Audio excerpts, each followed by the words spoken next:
What is good, y'all? Thank you for joining us here for the Mission Ready Men briefing on the SHR Media Network. Today is Thursday, April 24th, the year of our Lord 2025. And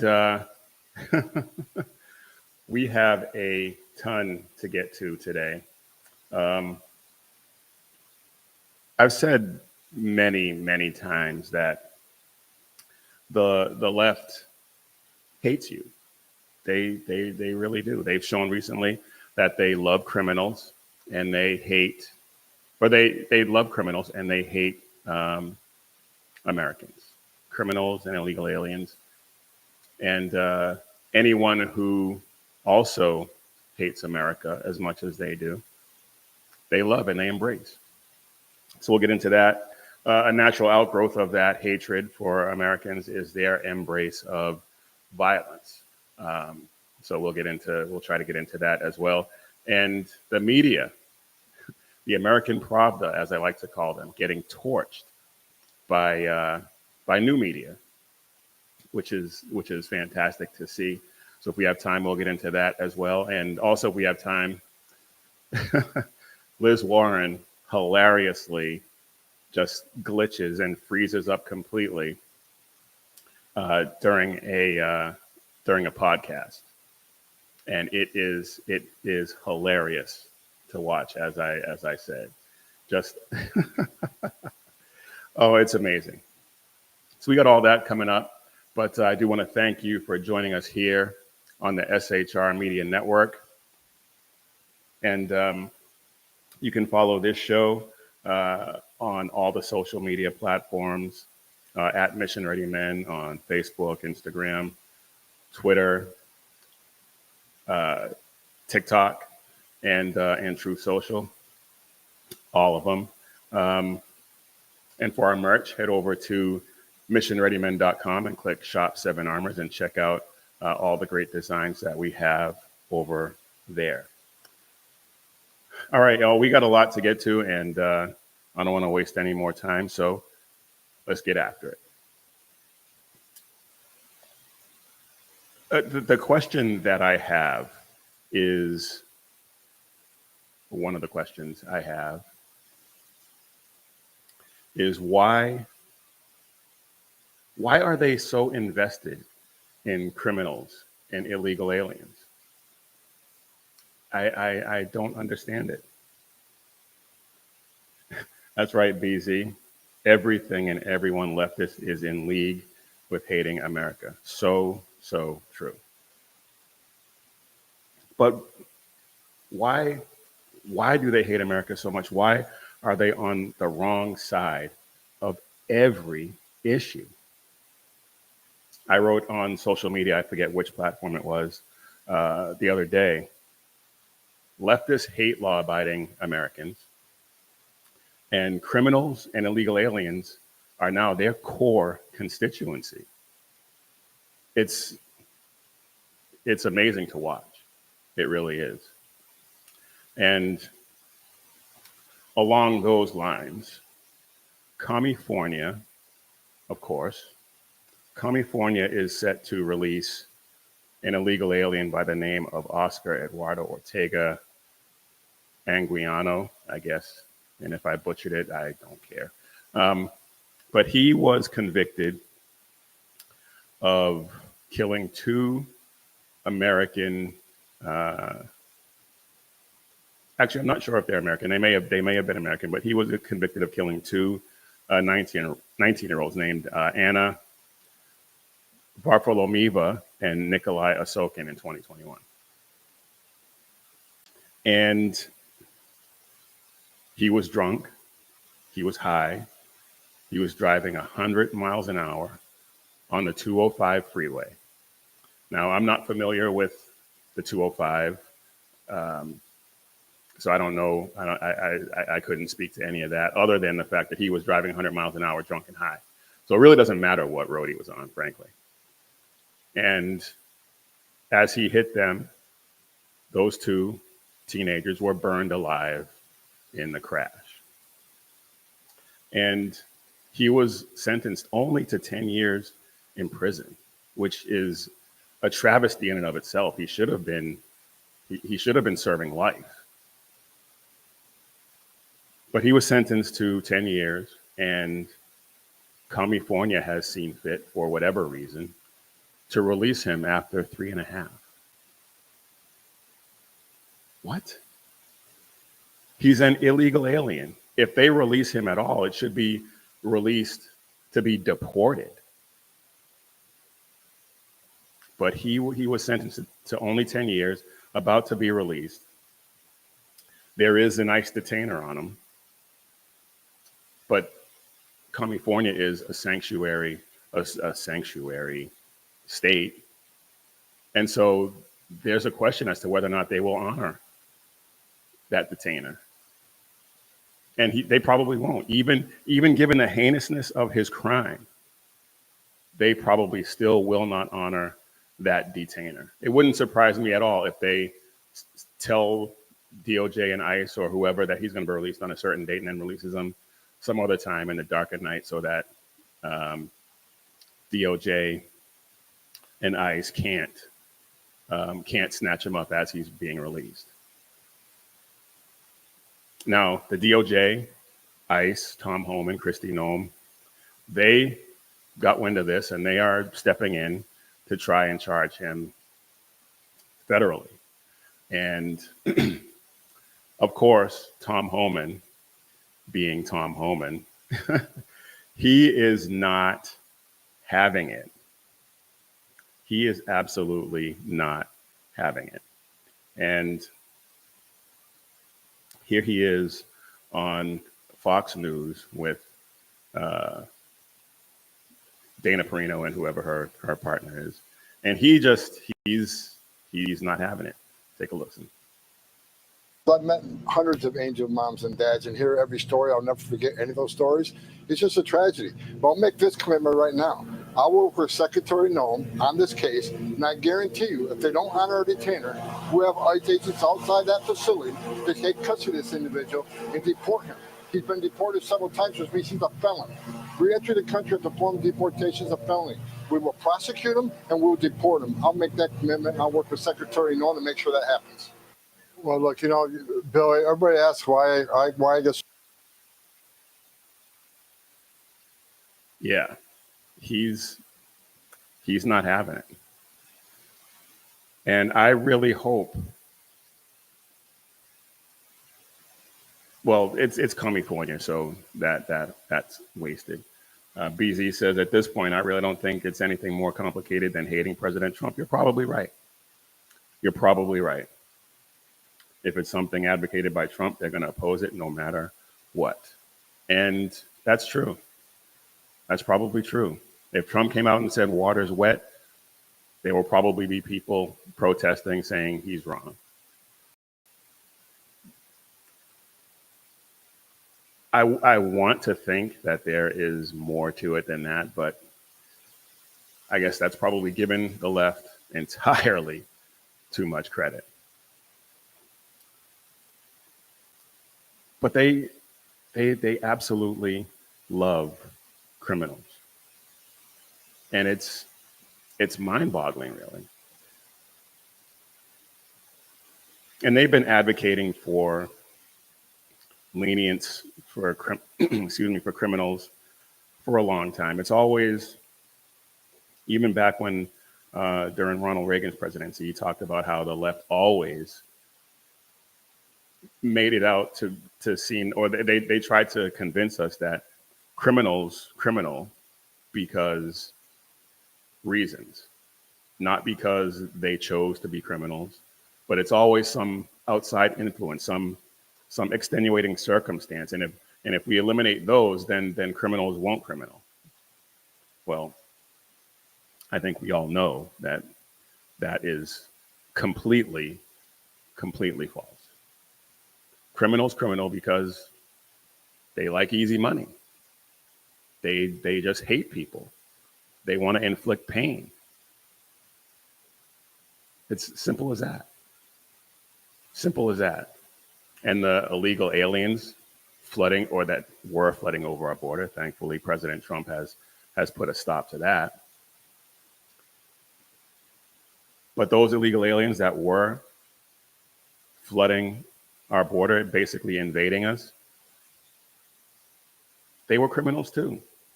And some of them probably were actually genuinely looking for a better life for them and their families. Okay, maybe 2 or 3% of all of the illegals that cross the border. I'll give them that. But the rest of them came here to expand a criminal empire. Tren de Aragua, the cartels, MS-13. All they were doing was expanding their territory. That's it.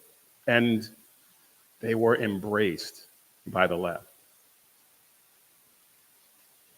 They love criminals and they hate Americans.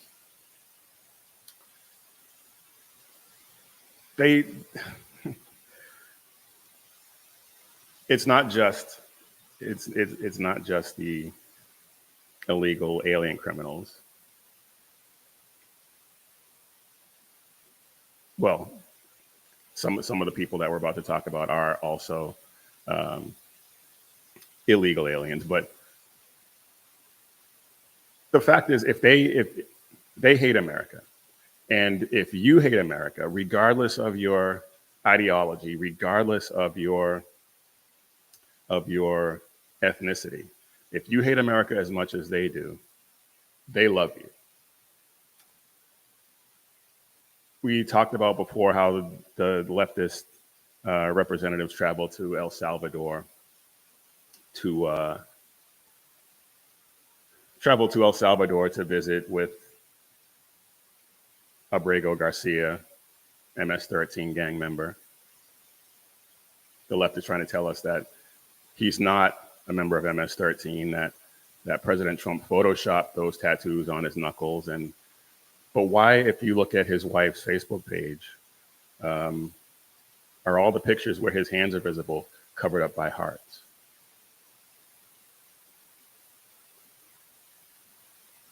Reasons, I guess. I don't know. Just a coincidence, maybe? Who knows?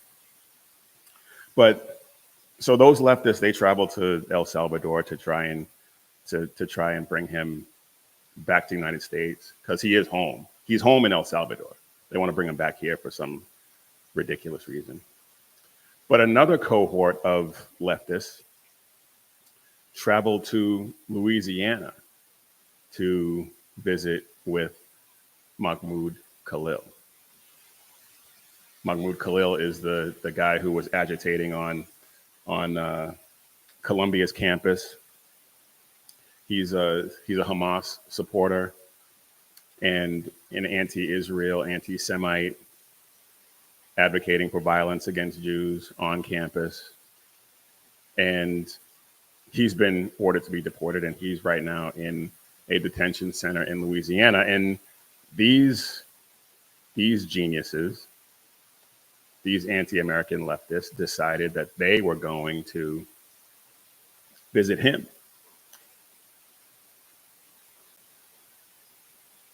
And some other person, I'm not familiar with who that is, but they're in an ICE detention center and they want to go home. Well, they're about to go home because this is not their home.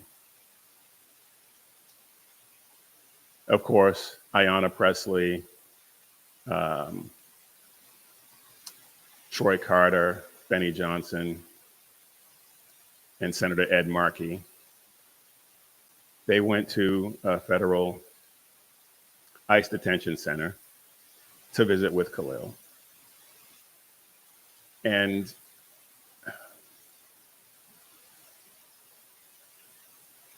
it's truly mystifying to me how these people who were elected by Americans,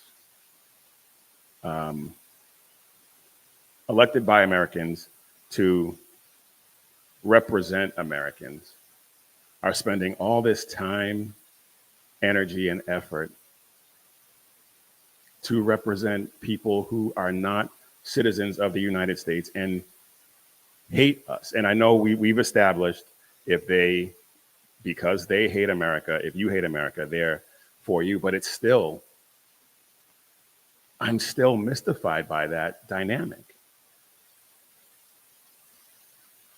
I'm still mystified by that dynamic. Because if you hate America so much, go somewhere else where whatever country better represents your ideology. Don't try to change this country to fit your ideology. That's why I don't understand why all these illegal aliens who flooded the country came over here flying the flags of their countries. It's like, if your country was so great, why are you here? And on the flip side of that, if this country is so bad, why are you still here? Kick rocks.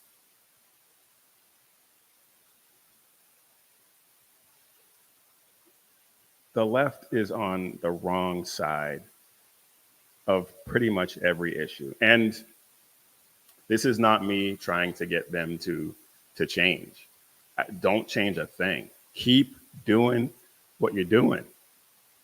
I absolutely love it. Because if they keep on this trajectory, I don't want to say they will never win another election, because they used to say that about conservatives all the time. And now here we are. The Republicans, conservatives were in complete disarray for a long time. And we recovered. And so I don't want to say they will never win another election, but if they keep on this trajectory, it is going to be a tough slog for them to do that. Because they're losing young people. Young people have become more conservative.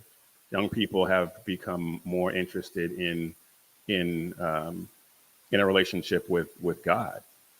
Young people have become more religious. And so that is a recipe for disaster for them.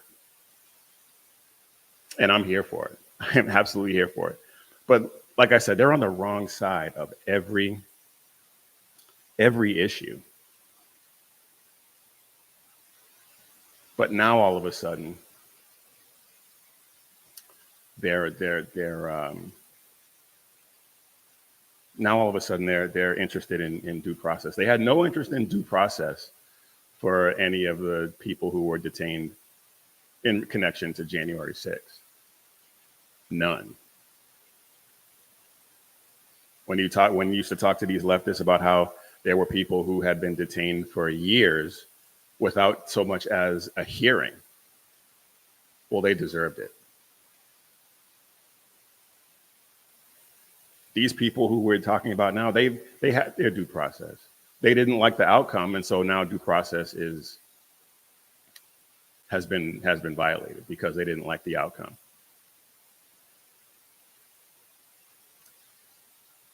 The one who kicked off this latest firestorm, Abrego Garcia, they're saying he was denied due process. He was pulled over in Tennessee, and it's now been confirmed. This was a rumor for a while, but it's now been confirmed. He was pulled over in Tennessee in a van or an SUV with 8 obviously illegal aliens who all gave the same address, which was his address in Maryland, traveling from Texas to Maryland, allegedly for construction work. And it turns out that the vehicle that he was driving was owned by a convicted human trafficker. I mean, why are they're fighting so hard for this guy, but the people that he and his cohorts in MS-13 and cartel members and all the rest of them, their victims didn't get any due process. And they couldn't care less about those victims. The day that all this kicked off with Abrego Garcia, Chris Van Hollen, the senator from Maryland,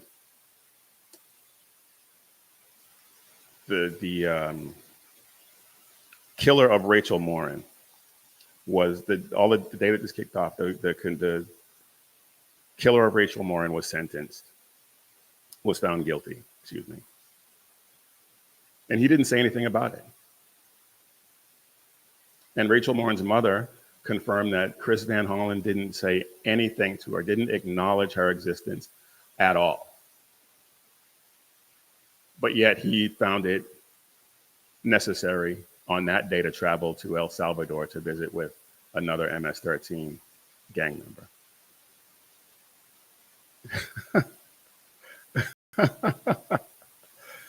Yeah, BZ, those facts, they are pesky things, aren't they? Just unbelievable. These people, they just don't get it. And I used to say all the time, those who don't get it don't get that they don't get it. I don't know if I don't know if any of these people are, well, they probably are evil enough to understand exactly what they're doing and not care. So either they're completely oblivious and the obvious conclusion staring them right in the face, they just miss, or they know exactly what they're doing. They know the obvious conclusion and they're doing the exact opposite anyway.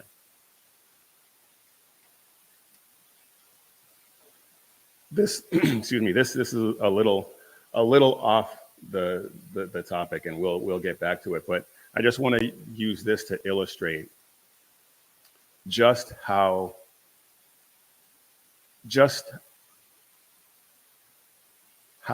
off the mark they are. And it has to be, there's a part of my brain that really wants to think that they're stupid and that they just don't get it, that they're oblivious. I really don't think they are. And this clip that we're about to show you illustrates just how off the mark they are and how they're on the wrong side of every issue. And this actually comes from CNN, of all places. Now, of course, the host, she's not really feeling it, I don't think. But this is Harry Enton, who is a pollster for CNN, and he's constantly posting, reporting on the numbers that go against their narrative.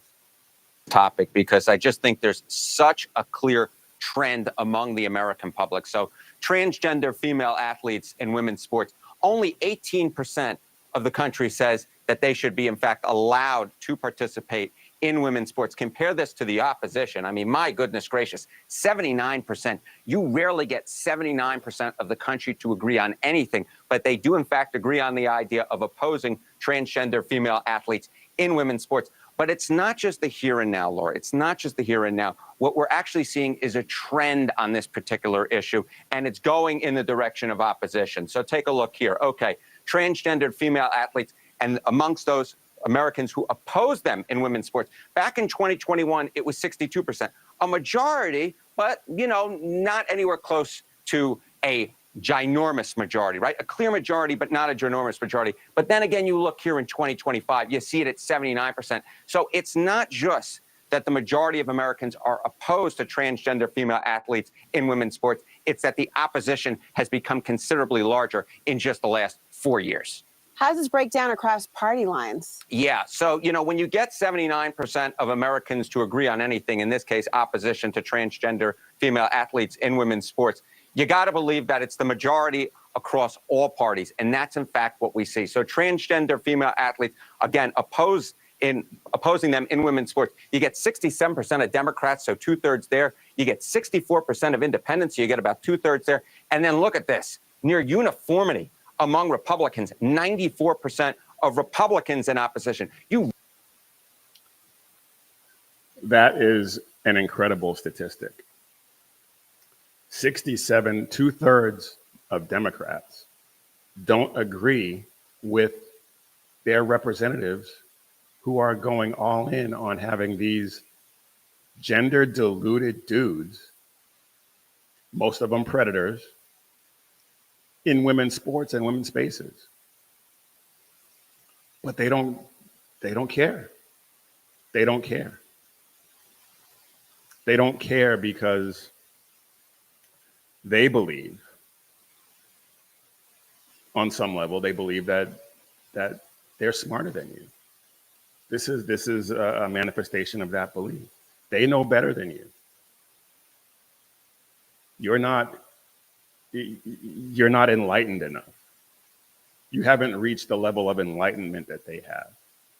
And so they have to drag you across the finish line.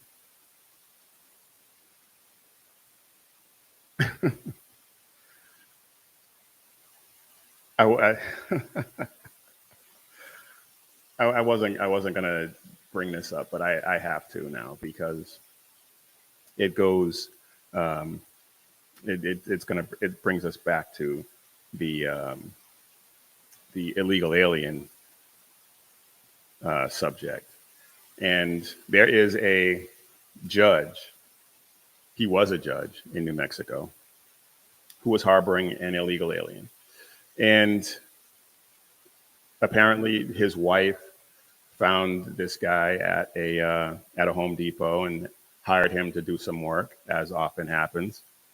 And after he did work, she decided to have him stay there. And turns out he ended up having somewhat of a relationship with their daughter. And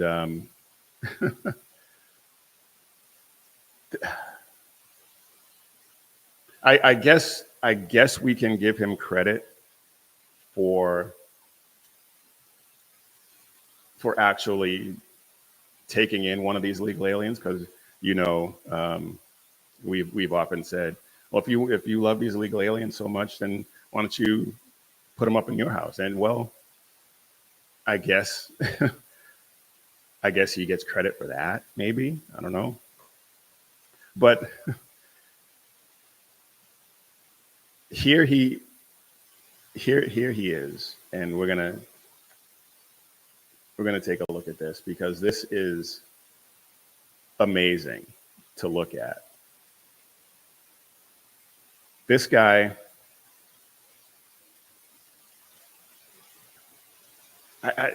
I really don't know what to make of this, quite frankly. I really don't. Because this guy is a judge.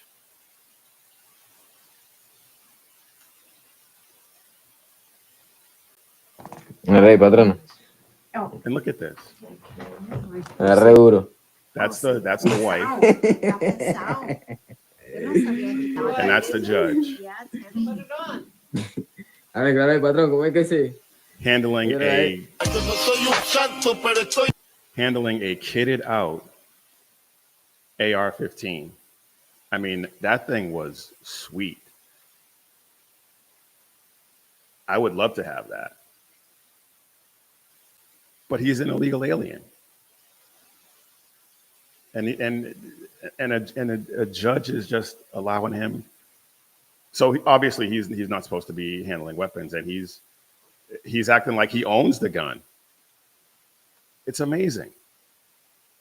Absolutely amazing. These people, they hate you. They absolutely hate you. And the only reason that judge resigned is because he got caught. I don't think it was ICE that raided his house, but his house was raided, and this illegal alien who was associated with Tren de Aragua, by the way, which could have ended very badly for this family if things if things had gone the way that they often go with these gangs. They ingratiate themselves, and then next thing you know, they kill the family. He could have been living there for days or weeks with the dead family members in the house, and we would never have known. So in that respect, it's a good thing that he was caught. And yeah, he had to resign, but better to resign than be dead. And see, that's a difference right there. That's a difference right there, because I don't want to see him get killed by this illegal alien. A leftist, they would just as soon you die. They'd say you brought it on yourself. Leftists would celebrate it if a conservative got killed by an illegal alien in that situation. A conservative would never be in that situation, but you get my point. That's how much they hate you. That is how much they hate you.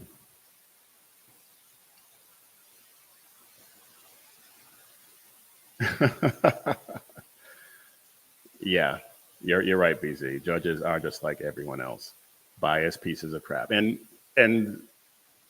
we see that with all of the decisions that are being handed down against President Trump right now. They are doing everything they can to thwart his agenda.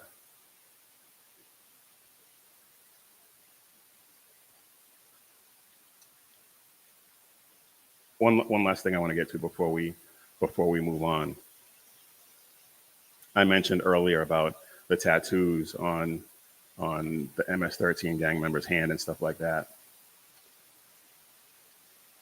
The left is now saying that those tattoos, either they were photoshopped onto his body or they're not proof of anything. Just because you have the tattoos doesn't mean that you're. First of all, yes, it does. But even if it didn't, let's just for grins say that the fact that he had these tattoos did not signify that he was a member of MS-13. Pete Hegseth didn't get that same grace. Pete Hegseth has tattoos. He has a Jerusalem cross, and he has some other tattoos signifying his Christianity. And those tattoos automatically meant that he was a white supremacist. No due process there. But why now, with known gang members with records, with tattoos that you have to earn? If you put on it, if you get any of these tattoos without earning them, they will kill you if they see you. But these tattoos don't mean anything. Where was that same energy with Pete Hegseth?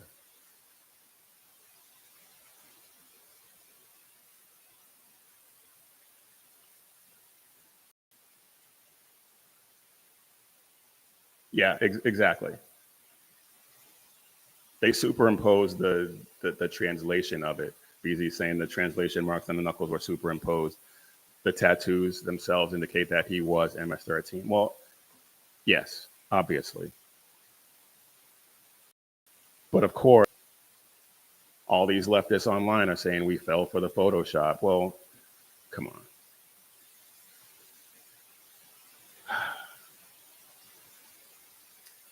It's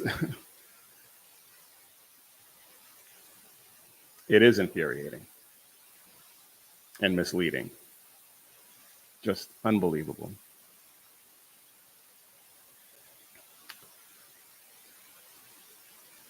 All right, y'all.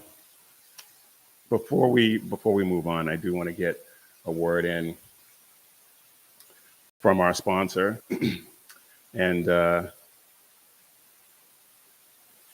because we're gonna move on to some other interesting topics that I think you'll find enlightening. But right now, let's get a word in from our sponsor, and our sponsor for today's show is Carry Girl Gear. And as you know by now, Carry Girl Gear is my beautiful wife's t-shirt company, apparel company, because they do more than t-shirts. We do more than t-shirts.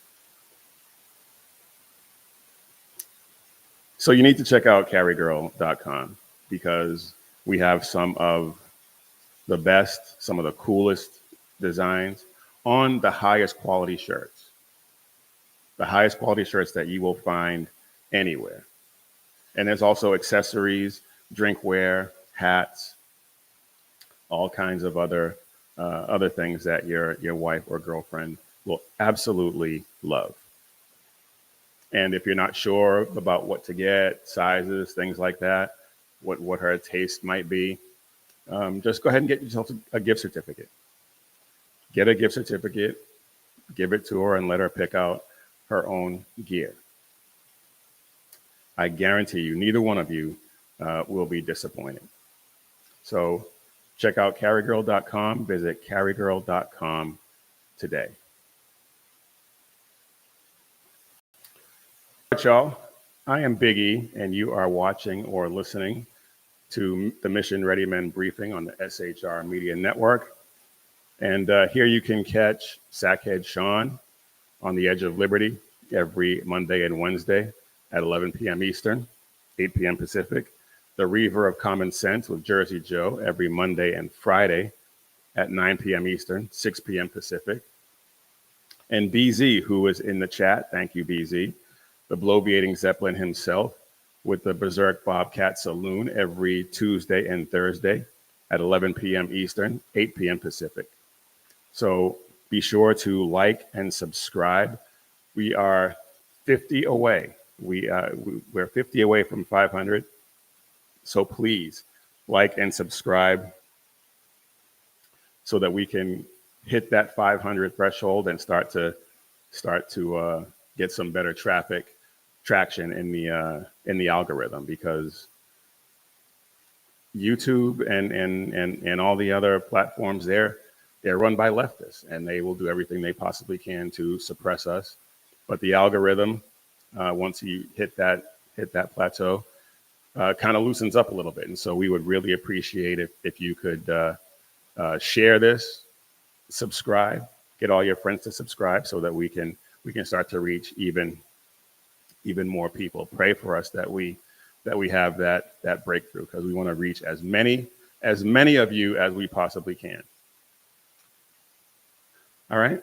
Well, now back to our regularly scheduled programming.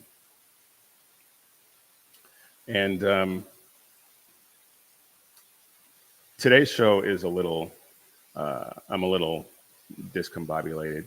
It's tough to turn around between Tuesdays and Thursdays with that one day turnaround to get everything prepared the way I like.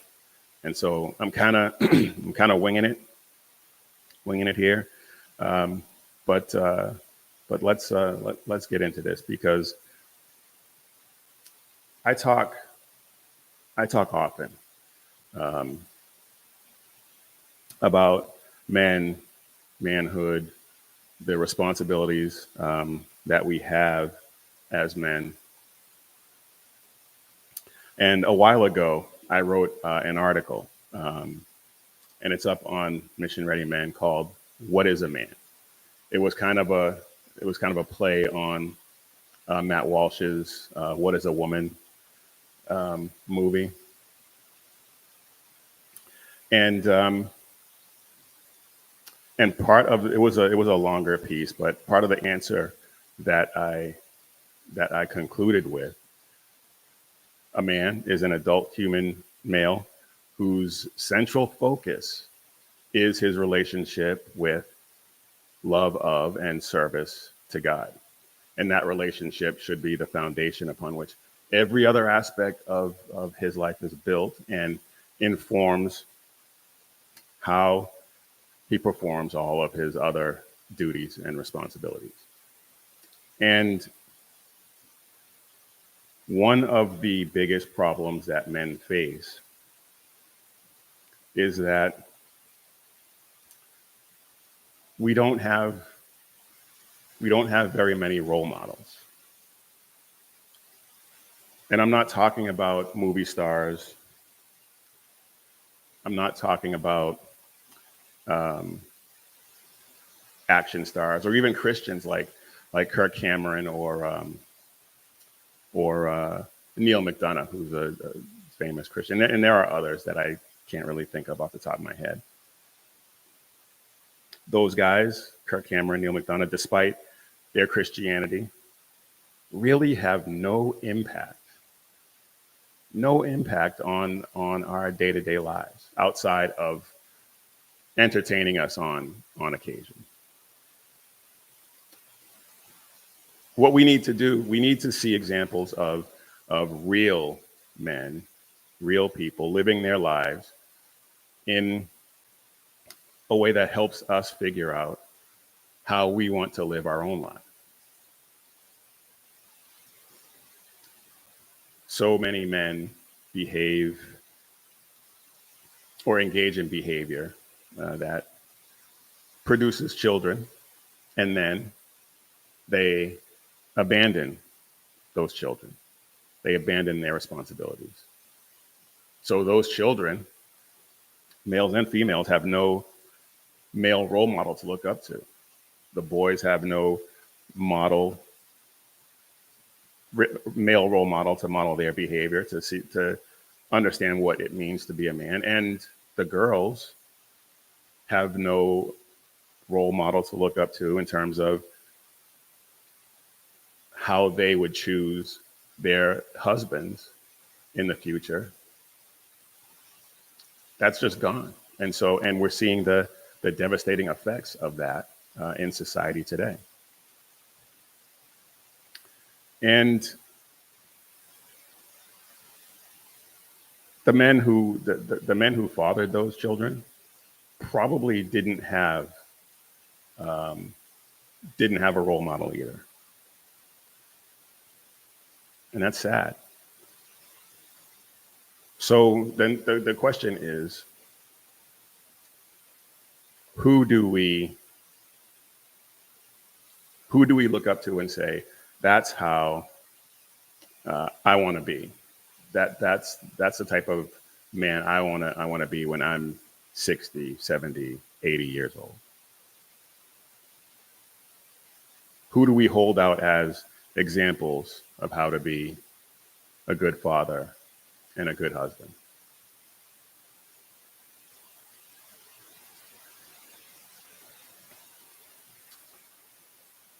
The Bible tells us that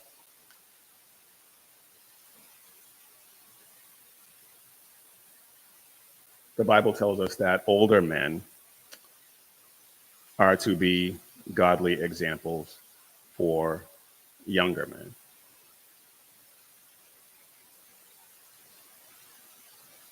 And you can find that passage in Titus 6. Like I said, I was a little out of sorts this morning, and so I don't have that slide for you to look at and follow. But please check it out, and you'll understand exactly what I'm talking about. But we're living in a time right now that calls more than ever for men to be served with a clear biblical and unashamed example of male identity, along with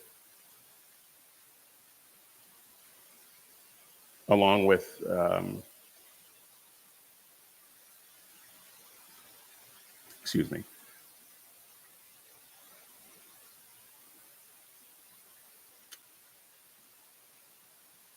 Clear and understanding examples of male identity and inspiring examples of how to live that out. Now, please do not get it twisted. I am not holding myself out as some ideal example of how to model your life. I'm trying. I'm flawed. I'm relatively new at this in the grand scheme of things. But I am blessed that I have a great example in my dad and others in my church to look up to. So I encourage you to seek out those examples. Strive to be an example for the younger men in your life. Like I said, I am trying. I am in no way perfect. I have my flaws and foibles, and I'm a new Christian, so I'm learning as we go forward together on this thing. And but I just want to call our attention as men to a better way to approach life, and I think that getting into the Bible and seeking out role models to model our lives after is going to serve us well down. The biblical role models, excuse me, is going to serve us quite well in the long run. So that's where we're at with that, and we're going to keep going with this and some of the other things that we've talked about over these past few weeks, because I think it's important. And so I'm going to leave that there for now and get back to the political aspect of this thing, because we need to know about that as well. And we talked about earlier. I feel good, BZ. I just am not as prepared as I like to be. But yeah, it's all good. Thanks, BZ. But we talked about in the beginning of this thing that that leftists, they love the criminals. They love anyone who hates America as much as they do. We've established that. I think that's pretty much a given. It's pretty obvious from their behavior.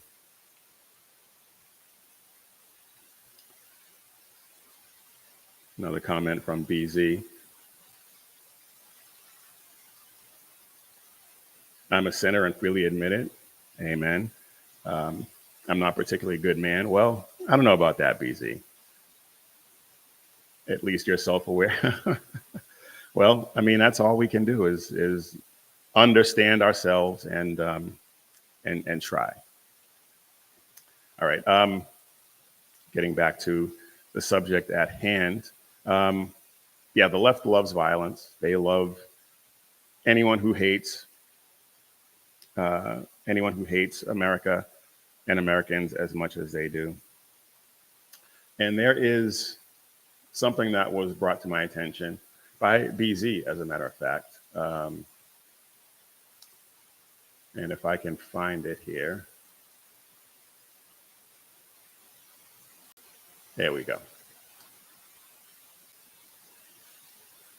Something that was brought to my attention. And I think we've all known for a while now that the left is prone to violence. I mean, we saw that with the Summer of Love in 2020. They didn't condemn the violence. There were a few of them that may have paid lip service to it, but overall, nobody really condemned it. And famously, Kamala Harris, she set up a fund to, or at least contributed to a fund and publicized the fund to bail out all the criminals that did damage and killed people during those riots in 2020. And so it's been obvious that they love violence.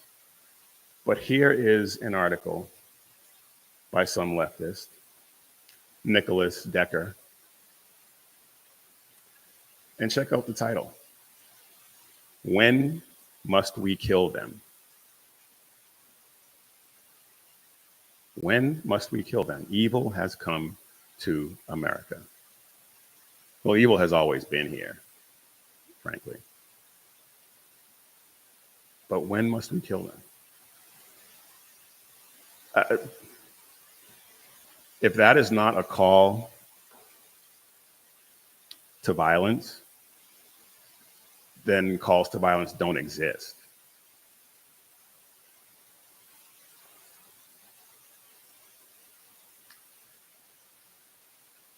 I want to call your attention to a specific passage in this article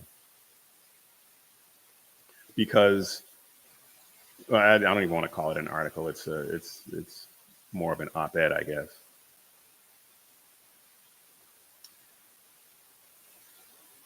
In this article, he says, "What remains for us to decide is when we fight. If the present administration wills it, it could sweep away the courts, it could sweep away democracy, and it could sweep away freedom. Protest is useful only insofar as it can affect action. Our words might sway the hearts of men, but not of beasts." Okay. So he considers anyone who disagrees with him beasts. And we already established that he thinks we're evil.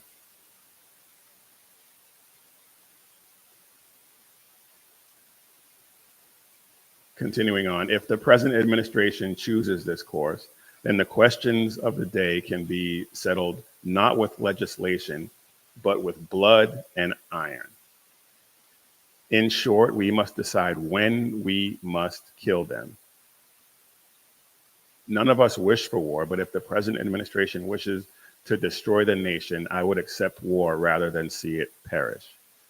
I hope that you would choose the same. Wow. Now, if you read this article, you can go through and you'll see that pretty much everything he says is just a complete fabrication, a complete twisting of the truth.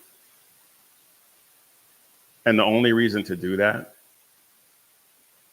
aside from just being completely brainwashed, which is probably true, but the only other reason to do that is because you want a fight. You want there to be violence. He goes through great pains to say that he doesn't want that, but every word in this thing says the exact opposite. And there are people out there that subscribe to this, that believe this.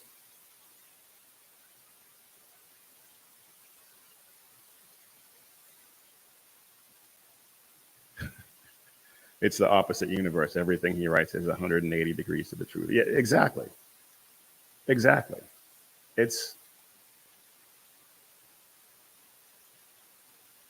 I may actually write a rebuttal to this at some point because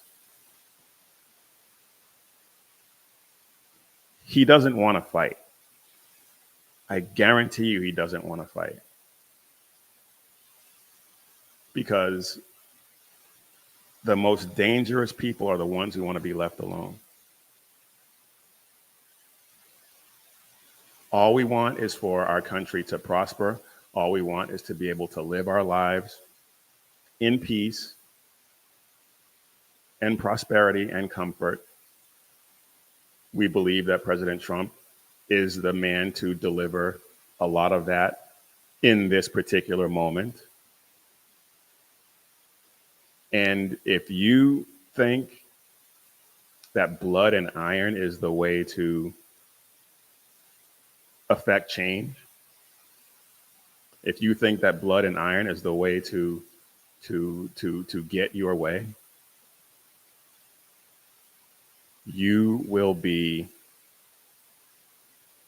you will get your wish, and you will wish that you hadn't wished for it. That much I can guarantee you.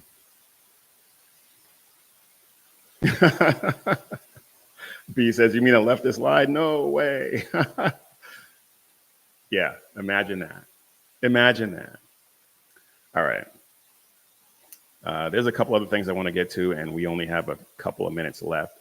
But I really wanted to get to this because this is, and I think I'm just resigned to the fact that I'm going to be a little bit over today, and that's fine. I really wanted to get to this because I don't know what you think of Tim Pool. He's I can take him or leave him. Sometimes he says things that I completely agree with, and sometimes I think I don't want to say a moron, but sometimes I think he's just way wrong. But he was invited to the White House briefing room in the new media seat that they've established. And he did not win friends or influence people at all. He basically lays the wood to the establishment media, the American Pravda, and it is amazing. Take a listen to this. Many of the news organizations that are represented in this room have marched in lockstep on false narratives, such as the Very Fine People hoax, the Covington smear, and now what's being called the Maryland Man hoax, where an MS-13 gang member adjudicated by two different judges, I believe, is just simply being referred to as a Maryland Man over and over again. Now, in an effort from the White House to expand access to new companies, you've created this new media seat. So I'm wondering if you can comment on, following this expansion, you've had numerous outlets disparage the companies that you've had sit here, as well as the reporters. I'm wondering if you could comment on the unprofessional behavior, as well as elaborate if there's any plans to expand access to new companies. Sure. Well, we certainly welcome diverse viewpoints in this room, which is one of the reasons we have you in here. And there's many new faces in this room in comparison to the previous administrations. We want to welcome all viewpoints into this room. We welcome unbiased journalists who really care about the truth and the facts and the accuracy. And you rightfully pointed out the Maryland Man story, which I, from this podium, when The Atlantic published it on that very first day, I came to this podium and said, this is wrong. The press in this room have this story wrong. And we have seen more and more evidence come to the table that we have had all along. We were always right. The president was always on the right side of this issue to deport this illegal criminal from our community. And it is despicable to see the media continue to refer to this individual as someone who is just a peaceful man living his life in Maryland. This was and always has been an illegal criminal, an MS-13 gang member, and a designated foreign terrorist. And the administration maintains our position to deport these individuals from our community. So thank you for being here, Tim. Wow. That, I guarantee you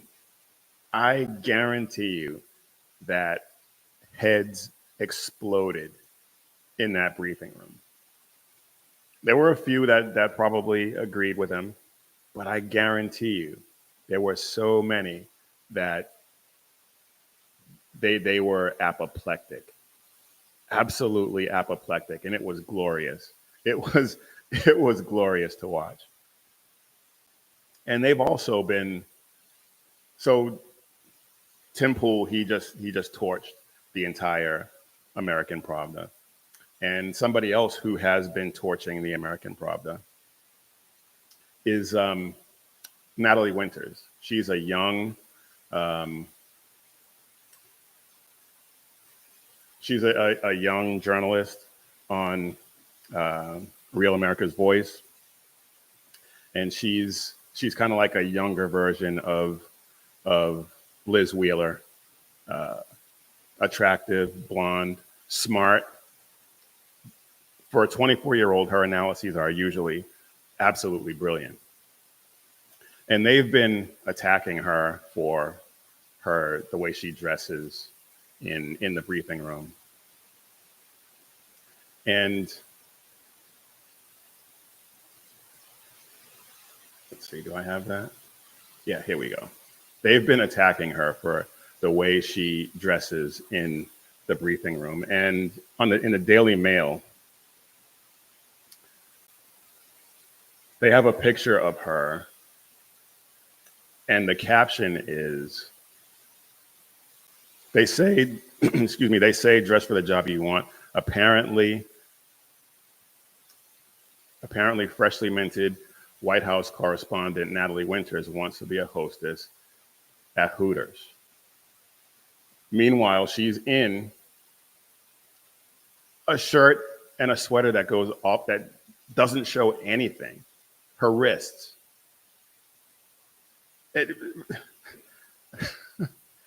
Now, she has worn some other things where they probably could have gotten away with that, with that caption, but it still wouldn't have been accurate. And it's just amazing that they just will attack anyone. And here is this CNN, and this is the same guy. This is the same guy that interviewed Taylor Lorenz. And here he is asking Natalie Winters a ridiculous question. To the people, and I'm sure you see this online every single day, who say you don't deserve to be here because you're not a real journalist. What's your response to them? Well, I'm pretty sure the group of people in there spent, 4 years covering for someone who was essentially dead, and that's being charitable in my description of him, a president by the name of Joe Biden. So to all those people who are apoplectic over having new media voices, you guys failed, and that's why we're here. The chair of the White House Correspondents Association agreed. You guys failed, and that's why new media is there. Spot on. Absolutely spot on. All right, I was going to, no, you know what? I'm only 3 minutes over, and I really want to do this too.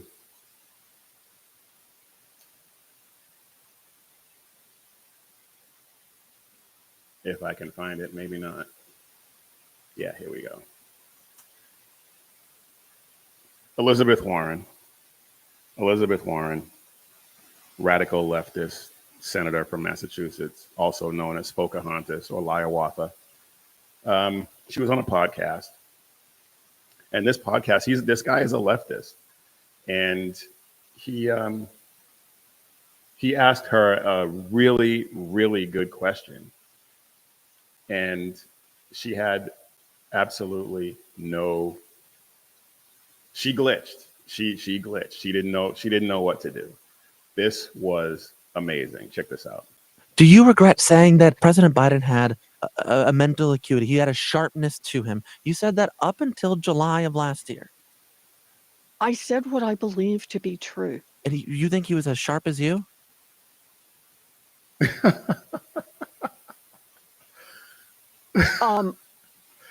Now, I want to pause it there for a second, because she glitched right there, not because of his decline or anything like that. Joe Biden was known as the dumbest senator, the dumbest person in the Senate. And she served with him. And so I think that reaction was, he's never been as sharp as me. That's what she was going through her head right then and there. And I thought that was absolutely hilarious. I said I had not seen decline. And she's probably not lying. She's probably not lying right there. She probably always thought he was a dullard and didn't really see a decline, which is even more amazing. And I hadn't. at that point. You did not see any decline from 2024 Joe Biden to 2021 Joe Biden? Not when I said that. You know, the thing is, he was sharp. He was on his feet. I saw him live event. I had meetings with him a couple of times. Senator, on his feet is not praise. He can speak in sentences is not praise. All right. Fair enough. Fair enough. Oh my goodness. That was absolutely hilarious.